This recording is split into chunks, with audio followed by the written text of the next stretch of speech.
Mga igsoon, usa ka simple pangutana, kinsa man ang atong gisangyaw ug unsa man ang atong gisangyaw mahitungod kaniya.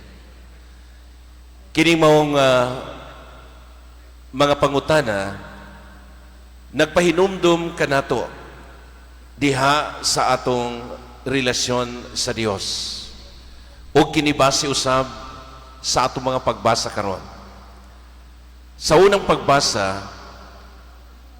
ang mga apostoles nagpadayon sa ilang pagsangyaw mahitungod kang Kristo. Apan diha sa ilang pagsangyaw kang Kristo, daghan usab ang nasuko kanila, nga gani kini nagahatag kanila og hulga sa ilang kinabuhi. Apan ang pangutana, kinsa man ang ilang gisangyaw? Ang ilang gisangyaw walay lain, ang Ginoo nga ilang gituhuan nga mao'y nagluwas sa katawhan. Kining maong pagsangyaw nagdala kanunay sa pagpaila sa Ginoo. Ilabi na diha sa ilang kasinatian nga ang Ginoo o ang Dios maayo kanatong tanan. Ug nagpadayon sila sa pagsulti niini. Tungod kay mao kini ang anaa sa ilang kasing-kasing. Mao kini ang ilang namatud-an diha sa ilang pagpakig-uban sa Ginoo ug diha sa ilang relasyon sa Dios. Ug labaw niini mga igsuon, si Kristo nagpahinumdum kanato mismo sa iyang kaugalingon. Ilabi na diha sa atong ebanghelyo karon. Tinuod si Nicodemo, usa sa mga instrumento din adunay kaluya o kakulang ang iyang pagtuo. Apan iya kining gihimo o gipunan o gihimo niya kang hingpit diha sa iyang kaugalingong pagsabot. Ilabi na sa kinabuhi ni Kristo. Gani siya nangutana pa, no? Siya nangutana mahitungod sa daghang mga butang nga gipasabot ni Kristo diha kaniya. Sa atong ebanghelyo mga igsuon, kini nagpadayag nga si Kristo gikan sa itaas. Ug siya gikan sa itaas, anaa kaniya ang tanan. Siya nagmatuod sa iyang relasyon ngadto sa iyang amahan, ug siya nagmatuod kung unsay iyang nahibaw-an, unsay iyang nakita, ug unsay iyang kasinatian sa amahan. Ug mao kini ang gisangyaw ni Kristo diha sa iyang kinabuhi.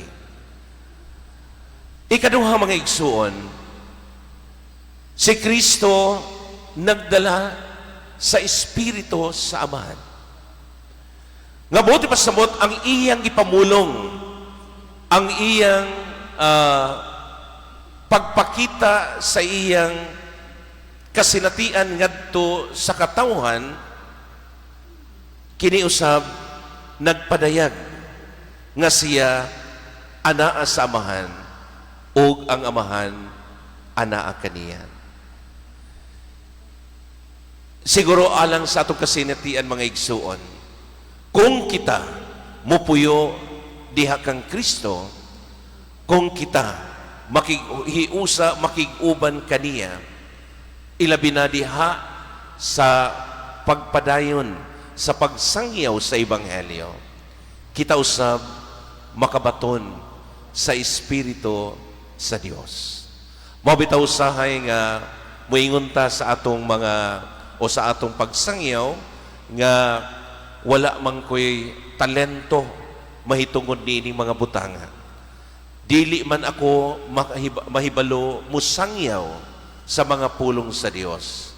Apan kung atong pasagdan ang Espiritu sa Dios ang mao'y mulihok diha sa atong kasing-kasing, bisan pa ang dili imong mga pulong, ikaw ang magsangyaw mahitungod sa Ginoo. Mao kini ang daghang mga kasinatian sa atong mga o sa iyang mga apostoles. Ang ikatulo mga igsuon, ang Diyos o ang Ginoo naghatag og kinabuhing tunay. So mao kini ang ikatulo nga realidad ug kamatuoran mahitungod kang Kristo. Unsa man kining maong kinabuhing tunay, mao kini ang gusto niya nga ipaambit sa matag usa kanato. Dili lang usa ka simpleng kinabuhi nga mahimong kontento kita tungod kay ania kanato ang mga butang nining kalibutana, tungod kay malipayon kita sa pagpuyo nining kalibutanan. Apan kung atong pangitaon ang gikan sa langit, dili lang ang yutanon nga sama sa atong giingon sa Ebanghelyo. Mga igsoon, ang atong gipangita, ang atong gipaningkamutan nga maabot, walay lain ang kinabuhing tunay. Ug kini ihatag gayud sa Ginoo alang kanato. Sa mga igsoon, natubag ang atong pangutana. Kinsa ang atong gisangyaw? Sa Hesukristo. Unsay atong gisangyaw? Ang iyang mga kasinatian, ang iyang pulong o ang iyang relasyon sa amahan. O ikatulo, tungod sa atong pagsabot ni ining maong kamatuoran, kita makatagamtam o kinabuhing tunay diha kaniya. Amen.